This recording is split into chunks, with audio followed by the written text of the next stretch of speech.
you just triggered it again. You triggered something earlier on, and now you kind of brought it back. And it's the idea of evidence-based training.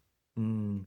So, and I think it's worth spending a couple minutes talking about that uh, in a couple different ways. One is that, Luke, I don't know if he was the first one to use that term, evidence-based training, but he was certainly one of the first. Mm. I remember Mark Asanovich, who spent like 14 years in the NFL as a strength coach, a Minnesota guy. But I know he used the term early on too. And when I say early on, like way before it became popular. Well, those guys were using that term. One of the things that's going on right now, and I don't know if you're in on this, but for the last year or so, there's been a really big push against evidence-based training. Okay, Right. interesting. How And I so? think it's sort of, and you won't, being in Ireland, no, so that's on the internet that's floating around. And you may not be up on this because you're living in Ireland, but here in the States, there's been, and I don't want to get into politics, but there's No, it's been fine. a movement, there's been an anti-academic, anti-science movement Oh, I here, see. Yes, I understand that. Yeah, right? yeah. Where anti-educate, this and that. And I think this anti-evidence-based training is kind of following a similar pattern as what's going on across the United States in terms Okay. of anti-science and, but this is taking a training, a weight training twist on it, right? Interesting. And where that's some of the roots of that, it's actually is interesting. And some of the roots in that is, or are, um, where you get these guys who they claim to be science-based or not, so that's out there. Or one of the criticisms is that, it's the science-based guys or that community, they're completely, they're ignoring people that just go and work out, like the anecdotal part of it. They're ignoring that part. And there's something to be Okay. said about the They're just talking anecdotal about evidence, the tiny samples of, trained young men but you in can't ignore studies. the fact Yeah. that, though, that they're making improvements. Is it scientific evidence? No, but it's evidence. So you can't, but there's a Indeed. group of people, science-based people, they ignore it. That doesn't count. Right, And I yeah. don't think you could do Right. that. I think you still have to, it should be science-based, but I don't think you can ignore that. So that's been another criticism. And most recently, and I'm kind of itching to, to put this out there too, is that, and I won't mention names, but there one guy, uh, has a PhD, and he markets that's one of his shticks is the fact that he's got a PhD, so he's evidence based, and I think he taught at a university, I don't, or a college. He refers to himself as Doctor Blank, right? So all that's good. Somebody dug up his thesis, and it was a dumpster fire. The Okay. thesis, like when I say dumpster, what does that mean? I mean like at least 200 typos. Oh, well, okay. It had unrealistic data. Like it had data for someone who was aged like minus 1.5 years old, Right. literally, Right. like Mm. a year and a half before the data, that person was born. It had a ton of mistakes. The guy gets crushed, and a lot of it, and where,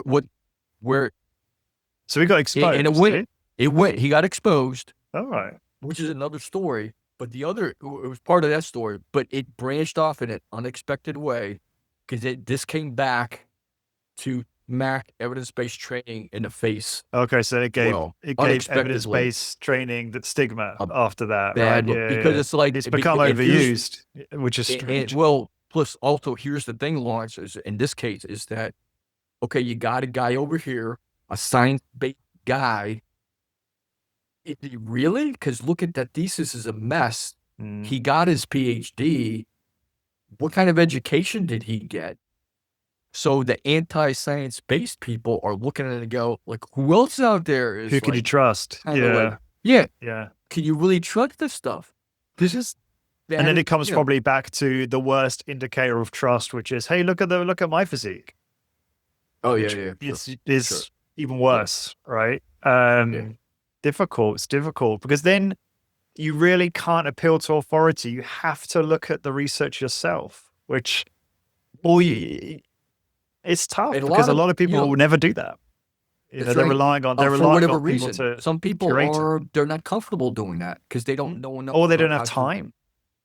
yeah, Yeah, or they don't know how to read a research study, how to all like, that. Yeah, how to break it down. You know, yeah, what's good about it, what's bad about it.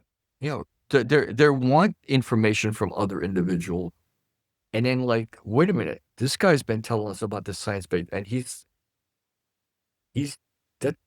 Some people are afraid. They've called for the retraction of his PhD. You know, which I think is extreme, but I mean, and then he also what came into question too was the university that issued that is being called into question too. Is like, how did this you know, not only that, but uh, uh, the committee who reviewed the thesis, who signed off on it, yeah, that department, that school, they're all taking yeah. action because of that.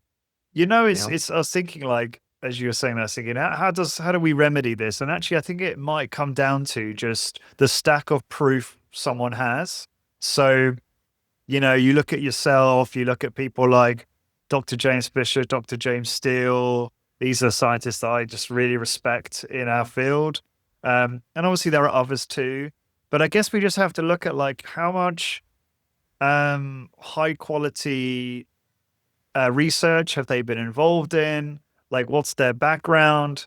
And kind of use that as kind of probably a stronger indicator of reliable information, you know. But you do again, you know, there are this individual you mentioned probably has many citations and probably has a lot of like kind of like phony proof, meaning like if they're like an influencer, if they're on social media, they probably have a lot of content, right? And a lot of content can build that's trust too, but it might not be absolutely, it might be a bit of a smoke screen, if that makes sense. So it yeah, is about, I uh, think where I'm going with this is just having, okay, so we're not saying like you have to go and does the average person have to go and read all the literature? That's not what I'm saying. I'm saying like I think the average person maybe needs to be get very more skilled at mhm, discerning good information from bad and being judicious about their sources. mhm, And that's going to become even more important in an age of AI, right? yeah, yeah, That's, I don't know. What do you make of sure, that? What do you sure. think? Yeah, What I are your agree other with you. ideas? I think the other like my take on this whole thing is that I think you got to look at it, you know, going back to what I mentioned before about the anecdotal evidence. It's anecdotal, but it's still evidence. Mm, Do you hold it to the same level as science based evidence? For the most part, no. But let's look at the science based evidence. I mean, if it was a study that involved 6 people, lasted for 4 weeks, can you take that and and say that the entire population should train that way now because of, you know, a particular study? I think what you do, you take bits and whatever usable pieces of information, bites of information, chunks of information from research studies, and if it applies to you, try it, see how it goes. But you can't, you know, so do it that way versus like try to say it's applicable to the entire population, which it's not. Again, but some studies are done with very specific population groups. mhm. You know, like say uh, postmenopausal women. All right, so do we take that information and apply it to like college age male? No, Mm. you know, right? But I also think going back to the anecdotal stuff, I don't think you could dismiss that entirely as well because I think there's something to be said about people. They're getting results. They're not part of a study. They're just doing different things and they're getting result. How could you say that it's not working?